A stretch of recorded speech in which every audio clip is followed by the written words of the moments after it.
ಇವತ್ತೆಲ್ಲ ಕೂಡ ಹೊರಗಡೆ ಬರ್ತಾರೆ. ಆ ಪ್ರತಿಭೆಗಳಿಗೆ ಅವಕಾಶ ಮಾಡಿಕೊಡ್ಬೇಕು. ಸೊ ಆ ದೃಷ್ಟಿಯಿಂದ ಇವತ್ತಿಂಥ ಸಂಸ್ಥೆಗಳು ಇವತ್ತು ಶಕ್ತಿ ತುಂಬಬೇಕು. ನಾನು ಎಷ್ಟೇ ದೊಡ್ಡ ವ್ಯಕ್ತಿ ಆದರೂ ಮುಖ್ಯ ಅಲ್ಲ, ಇದು ಈ ದೇಶದ ಒಂದು ಆಸ್ತಿ.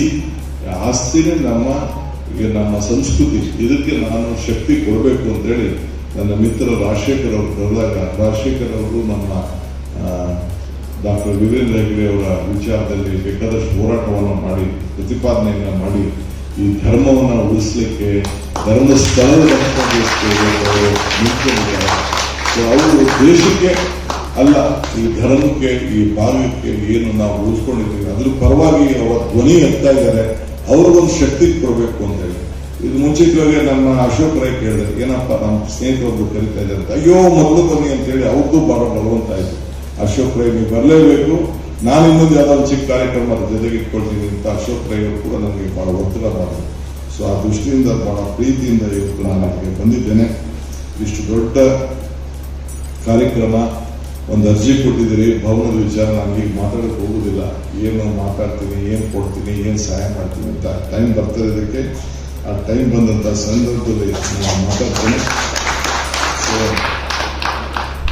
ಇವತ್ತು ತಮಗೆ ನಾನು ಹೇಳೋದಿಷ್ಟೇ, ಇವತ್ತು ನಾವೆಲ್ಲ ದೇವರು ನಮಗೆ ವರನೂ ಕೊಡೋದಿಲ್ಲ, ಶಾಪನೂ ಕೊಡೋದಿಲ್ಲ, ಅವಕಾಶ ಮಾತ್ರ ಕೊಡ್ತಾನೆ. ಕೊಟ್ಟಂತ ಅವಕಾಶದಲ್ಲಿ ನಾವು ಯಾವ ರೀತಿ ಸೇವೆ ಮಾಡ್ತೀವಿ ಅದು ಬಹಳ ಮುಖ್ಯ.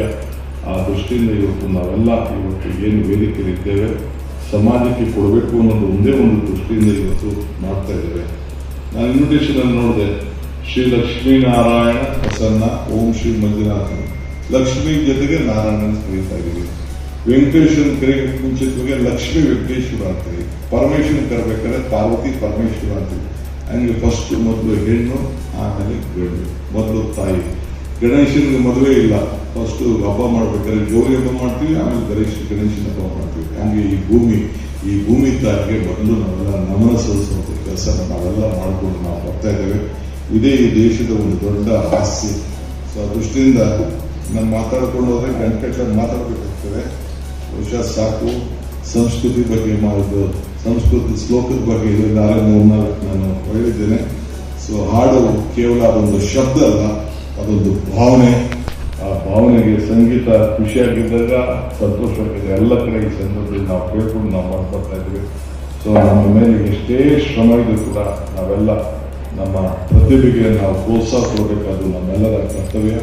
ಸೊ ತಮ್ಮ ಗಮನ ಯಾವಾಗಲೂ ಕೂಡ ಈ ಸಾಹಿತ್ಯ ಲೋಕದಲ್ಲಿ, ಸಂಗೀತ ಲೋಕಕ್ಕೆ ಹೆಚ್ಚಿಗೆ ಶಕ್ತಿ ಕೊಡುವಂಥದ್ದು ಏನು ಉಳಿಸ್ಕೊಂಡು ಬರ್ತಾ ಇದ್ದೀವಿ. ನಾನು ಈ ಡಿ ಕೆ ಶಿವಕುಮಾರ್ ಒಬ್ಬನೇ ಅಲ್ಲ, ಸರ್ಕಾರ ನಿಮ್ಮ ಜೊತೆ ಇದೆ ಅನ್ನೋ ಮಾತನ್ನ ಈ ಸಂದರ್ಭದಲ್ಲಿ ನಾನು ಬಯಸ್ತೇನೆ. ಈ ವರ್ಷ ನಾನು ಮುಖ್ಯಮಂತ್ರಿಗಳು ಈ ರಾಜ್ಯೋತ್ಸವ ಪ್ರಶಸ್ತಿಗೆ ಕೂತ್ಕೊಂಡಿದ್ದು ಫೈನಲ್ ಮಾಡಬೇಕಾದ್ರೆ 70 ಜನ ಕೊಡಬೇಕು. 70ನೇ ವರ್ಷ ನಮಗೆ ಕೊನೆಗೆ ನಿಮ್ಮ ಕರಾವಳಿ ಪ್ರದೇಶಕ್ಕೆ 11 ಜನಕ್ಕೆ, 10ರಿಂದ 11 ಜನಕ್ಕೆ, ಇಡೀ ರಾಜ್ಯಕ್ಕೆ 60 ಕೊಟ್ರೆ ನಿಮ್ಗೇನೆ 11 ಜನಕ್ಕೆ, 10ರಿಂದ 11 ಜನಕ್ಕೆ. ಯಾಕಂದ್ರೆ ನಿಮ್ಮನ್ನು ಯಾರು ಕೂಡ ಇಲ್ಲ ಅನ್ನೋಕ್ಕಾಗಲಿಲ್ಲ. ಅಷ್ಟು ಇತಿಹಾಸ ಉಳ್ಳಂತ ಒಂದು ಪ್ರದೇಶ.